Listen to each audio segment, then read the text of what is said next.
Welcome back to our channel Info 366. இன்னைக்கு என்ன இன்ஃபர்மேஷனோட நான் உங்களை சந்திக்கிறேன் அப்படின்னா, என்னதான் முதலமைச்சர் விஜய் அவர்கள் திமுக ஒரு தீய சக்தி அப்படின்னு ஏகப்பட்ட விமர்சனங்களை அவங்க மேல வச்சிருந்தாலும், மக்களுக்காக அப்படின்னு வரும்போது அவங்க கொண்டு வந்த நலத்திட்டங்களை நான் திரும்பவும் கண்டினியூ பண்றேன் அப்படின்னு சொன்னார்ல நேத்து. சொன்னதை அவர் செஞ்சிருக்காரா? இன்னைக்கு டாஸ்மாக் நிர்வாகம் சைட்ல இருந்து ஒரு முக்கியமான ஒரு விஷயத்தை சொல்லியிருக்காங்க. அது என்ன மாதிரியான விஷயங்கள்? சர்க்கரை ஏற்றுமதிக்கு மோடிஜி அவர்கள் மத்திய அரசு தடை விதிச்சிருக்காங்க. அதுக்கான காரணம் என்ன? எல்லாருக்குமே ஏற்றுமதி அப்படிங்கிறதுல தடை விதிச்சிருக்காங்களா, இல்ல யாருக்காவது முன்னுரிமை அப்படிங்கிறது கொடுத்திருக்காங்களா? இது எல்லாத்த பத்தியும் தான் இந்த வீடியோல ரொம்ப டீடைலா பேச போறோம். சோ வீடியோவை ஸ்கிப் பண்ணாம ஃபுல்லா பாருங்க. 2026 சட்டமன்ற தேர்தல் கிழமை ரொம்பவே பரபரப்பா போச்சு அப்படின்னு தான் சொல்லணும். அது எல்லாத்துக்குமே முக்கியமான ஒரு காரணம் யாரு அப்படின்னு பாத்தீங்கன்னா, முதலமைச்சர் விஜய் அவர்கள் தான். எல்லாருமே பிக் பாஸ கூட லைவ்ல பாப்பாங்களா இல்லையான்னு தெரியல. ஆனா இன்னைக்கு சட்டப்பேரவையில என்ன நடக்குது அப்படிங்கறத நியூஸ் தான் இன்னைக்கு எல்லாருமே அதிகமா பாத்துக்கிட்டு இருக்காங்க. படம் கூட யாரும் பார்க்க மாட்டாங்க, IPL கூட யாருமே பார்க்க மாட்டாங்க. எல்லாருமே புலம்பிட்டு இருக்காங்க, எங்களோட TRP எல்லாமே கம்மி ஆயிடுச்சு அப்படின்னு சொல்லிட்டு. இந்த அளவுக்கு அரசியல்ல ஒரு மாற்றத்தை ஏற்படுத்தியிருக்காங்க அப்படின்னா அது முதலமைச்சர் விஜய் அவர்களால மட்டும்தான். அப்படியே ஏகப்பட்ட விஷயங்களை அவர் பண்ணிட்டு இருக்காரு. முக்கிய முதலமைச்சர் ஆனதுக்கு அப்புறமா ஏகப்பட்ட விஷயங்கள்ல கையெழுத்தெல்லாம் போட்டிருக்காங்க. கையெழுத்து போட்டதோட மட்டும் இல்லாம அதுக்கான ஆக்ஷனையுமே எடுத்துக்கிட்டு இருக்காங்க. நேத்து சட்டப்பேரவையில திமுக சைட்ல இருந்து என்ன சொல்லியிருந்தாங்க அப்படின்னா, மக்களோட நலத்திட்டங்கள் எல்லாத்தையுமே இப்போ இருக்க அரசு கண்டினியூ பண்ணணும் அப்படின்னு சொல்லியிருந்தாங்க. முதலமைச்சர் விஜய் அவர்களுமே அதுக்கு ஒத்துக்கிட்டாங்க. சரி ஓகே, சொன்ன எல்லாத்தையுமே செஞ்சாரா அப்படின்னா இன்னைக்கு செஞ்சிருக்காங்க. அது உண்மையிலேயே ரொம்ப ஒரு நல்ல ஒரு விஷயம். இதுவே ஒரு நல்ல ஒரு மாற்றமா தான் பார்க்கப்படுது. தமிழ் புதல்வன் திட்டமா இருக்கட்டும், இல்ல புதுமை பெண் திட்டம், இந்த ரெண்டுக்காக எவ்வளவு ஒதுக்கி இருக்காங்க நிதி அப்படின்னு பாத்தீங்கன்னா, இந்த தமிழ் புதல்வன் திட்டத்துக்காக 360 கோடியும், புதுமை பெண் திட்டத்துக்காக 370 கோடியுமே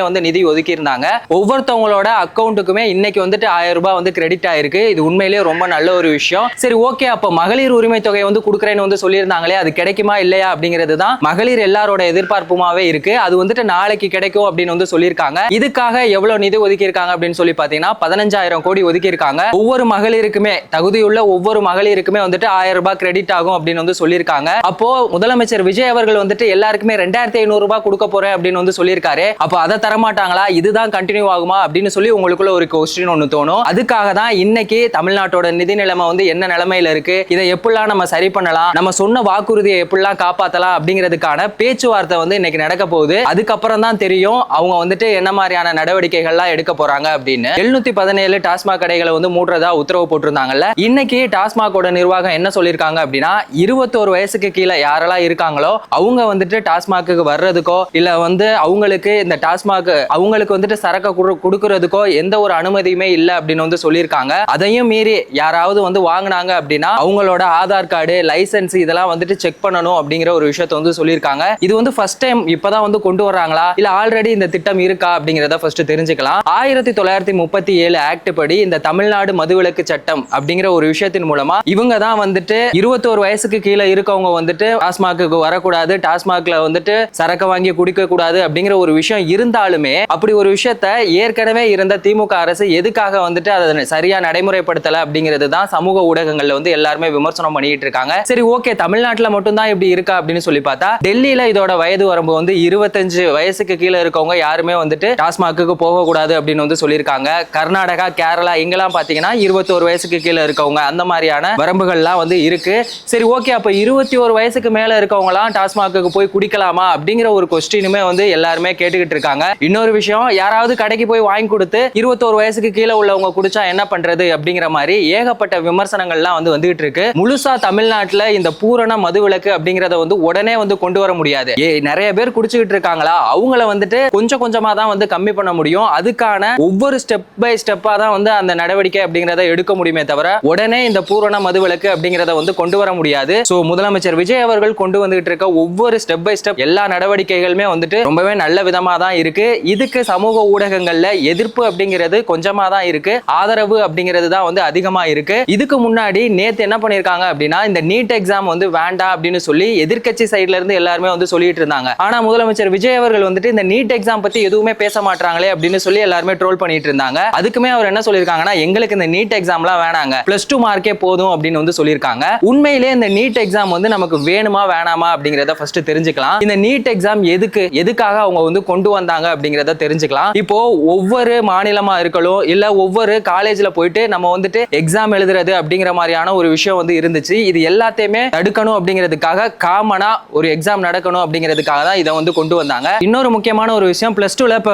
மார்க் வந்து கம்மியா எடுத்திருப்பான், ஆனா அவன் வந்து வசதியான வீட்டு பையனா இருப்பான். அப்ப என்ன பண்ணுவாங்க, டொனேஷன் கொடுத்து இந்த மருத்துவ சீட்டு அப்படிங்கறத வாங்குறதுக்கான வாய்ப்புகள் இருக்கு. இந்த டொனேஷன் முறைகேடு நடக்கக்கூடாது அப்படிங்கிறதுக்காக தான் இதை வந்து கொண்டு வந்திருக்காங்க. இந்தியா முழுவதும் தரமான மருத்துவர்களை உருவாக்கணும் அப்படிங்கிறது தான் வந்து இந்த நீட் எக்ஸாமோட நோக்கமா இருக்கு. சரி, ஓகேடா, இவ்வளவு நல்லது இருக்கே, அப்புறம் இதை எல்லாருமே எதுக்குறாங்க அப்படிங்கிற ஒரு கேள்வி உங்க எல்லாருக்குமே வரும். அங்கதான் இவங்க வந்து பயங்கரமான ஒரு ட்விஸ்ட் வச்சிருக்காங்க. இப்போ நம்ம 12 வருஷமா படிச்சதுக்கு ஆகிற செலவை விட இந்த நீட் எக்ஸாமுக்காக இந்த கோச்சிங் சென்டருக்கு போறோம் பாத்தீங்களா, அது வந்து பல லட்சம் செலவு பண்ணி தான் வந்துட்டு அந்த எக்ஸாம் அந்த சென்டர்ல நம்ம வந்து படிக்கிற மாதிரியான ஒரு விஷயம் இருக்கும். அந்த கோச்சிங் சென்டருக்கு போனா மட்டும் தான் நம்மளால இந்த நீட் எக்ஸாமை கிளியர் பண்ண முடியும் அப்படிங்கிற ஒரு சிச்சுவேஷன் இருக்கு. யோசிச்சு பாருங்க, இப்ப கிராமத்துல இருக்கவங்க, மிடில் கிளாஸ்ல இருக்கவங்க எல்லாம் வந்துட்டு அவ்வளவு அமௌண்ட்டுக்கு எங்க போவாங்க? அவங்க அந்த அமௌண்ட் எல்லாம் வந்து ரெடி பண்ண முடியாது. இன்னொரு முக்கியமான ஒரு விஷயம், இந்த நீட் எக்ஸாமோட சிலபஸ் வந்து எப்படி இருக்கும் அப்படின்னு பாத்தீங்கன்னா சிபிஎஸ்இ தான். நம்ம வந்து ஸ்டேட் போர்ட்ல தான் வந்து நம்ம பிளஸ் 2 வரைக்குமே படிச்சிருக்கோம். திடீர்னு சிபிஎஸ்இல இந்த ஆங்கிலம் இல்ல ஹிந்தி இந்த மாதிரியான ஒரு சிலபஸ் வரும்போது அது வந்து நம்மளால எப்படி அதுக்கு வந்து அடாப்ட் பண்ணிக்க முடியும்? இப்போ ஆல்ரெடி வந்துட்டு பிளஸ் 2 வரைக்குமே சிபிஎஸ்இல படிக்கிறவங்களுக்கு இது ரொம்ப ஈஸியா இருக்கும், அவங்க வந்து ஈஸியா கிளியர் பண்ணிடுவாங்க. நம்ம புதுசா ஒரு விஷயத்த பண்ணும்போது அது நமக்கு எவ்வளவு ஒரு கஷ்டமாகும், எவ்வளவு டிப்ரெஷன் ஆகும், அந்த மாதிரியான விஷயங்கள்லாம் இருக்குல்ல. அதுக்காக தான் வந்துட்டு இந்த நீட் எக்ஸாம் அப்படிங்கறதே ஒண்ணு வேணாம் அப்படின்னு வந்து சொல்றாங்க. பிளஸ் 2 மார்க்கே அப்ப போதுமா அப்படின்னா கண்டிப்பா போதும் தான். ஏன்னா பிளஸ் 2ல நல்ல மார்க் எடுக்கிறவங்க, கிராமத்துல இருக்கவங்களா இருக்கட்டும், இந்த மிடில் கிளாஸ்ல இருக்கவங்க எல்லாருமே வந்துட்டு டாக்டர் ஆகலாம் அப்படிங்கிற அவங்களோட கனவு வந்து இங்க நிறைவேறதுக்கான வாய்ப்பு வந்து அதிகமா இருக்கு. அது எல்லாத்தையுமே தட்டி பறிக்கிற ஒரு விஷயமா தான் வந்து இந்த நீட் எக்ஸாம் இருக்கு. இந்த நீட் எக்ஸாம்ல நான் கிளியர் பண்ணி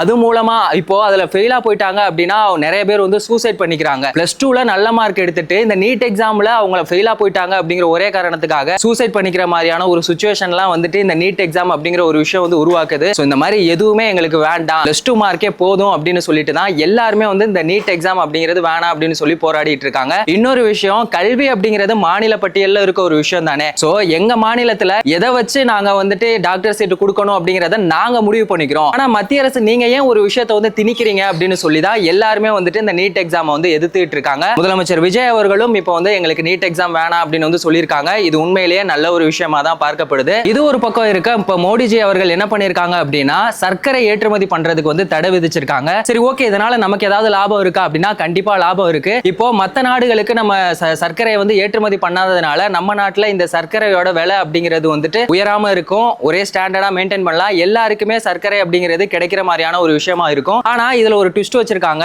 என்னன்னா அமெரிக்கா, ஐரோப்பிய ஒன்றியம் இவங்க எல்லாத்துக்குமே வந்துட்டு சர்க்கரை வந்து கொடுக்கலாம் அப்படின்னு வந்து சொல்லியிருக்காங்க. ஏன் அவங்களுக்கு மட்டும் கொடுக்கலாம்? ஏன்னா இதுக்கு முன்னாடி 1962ல அவங்க கூட நம்ம என்ன பண்ணிருக்கோம், வணிக ஒப்பந்தம் போட்டிருக்கோம். ஒரு வருஷத்துக்கு அவங்களுக்கு இவ்வளவு சர்க்கரை கொடுக்கணும் குறிப்பிட்ட அளவு அப்படிங்கிற ஒரு ஒப்பந்தத்தை ஒண்ணு போட்டதுனால அவங்களுக்கு நம்ம ஒரு வாக்குறுதி கொடுத்திருக்கோம்ல, அந்த வாக்குறுதியை காப்பாற்றணும் அப்படிங்கிறதுக்காக அவங்களுக்கு மட்டுமே இந்த சர்க்கரை ஏற்றுமதி அப்படிங்கிறதுக்கு தடை இல்லாம அவங்களுக்கு மட்டும் கொடுக்கலாம் அப்படின்னு வந்து சொல்லியிருக்காங்க. சரி, ஓகே, இந்த சர்க்கரை ஏற்றுமதி தடை எவ்வளவு நாளைக்கு அப்படின்னு பாத்தீங்கன்னா செப்டம்பர் 30ஆம் தேதி வரைக்குமே இருக்கும் அப்படின்னு வந்து சொல்லியிருக்காங்க. அதுக்கப்புறமுமே இது எக்ஸ்டெண்ட் ஆகுமா என்ன அப்படிங்கறத எல்லாம் நம்ம பொறுத்திருந்து தான் பார்க்கணும். என்னதான் முதலமைச்சர் விஜய் அவர்கள் வந்துட்டு திமுக ஒரு தீய சக்தி அப்படின்னு வந்து சொல்லியிருந்தாலும் மக்களுக்காக, மக்களோட நலனுக்காக திமுகவோட ஆட்சியில கொண்டு வந்த மக்கள் நல திட்டங்களை வந்துட்டு அவர் வந்து கண்டினியூ பண்ணதை பத்தி நீங்க என்ன நினைக்கிறீங்க அப்படிங்கிற உங்களோட ஒப்பீனியனை மறக்காம கமெண்ட் செக்ஷன்ல சொல்லுங்க. இன்ஃபோ ரிலேட்டடான வீடியோ எல்லாத்துக்குமே நீங்க வந்து சப்போர்ட் பண்ணிட்டு இருக்கீங்க. இப்போ நாங்க வந்து புதுசா ஒரு விஷயத்தை ஸ்டார்ட் பண்ணியிருக்கோம், மிஸ்ட்ரி ரிலேட்டடான வீடியோ வந்து போட்டுட்டு இருக்கோம். சோ அதுக்குமே நீங்க சப்போர்ட் பண்ணீங்க அப்படின்னா ரொம்ப நல்லா இருக்கும். என்ன மாதிரியான மிஸ்ட்ரி ரிலேட்டட் வீடியோலாம் அடுத்து பண்ணலாம் அப்படிங்கிறதுக்கான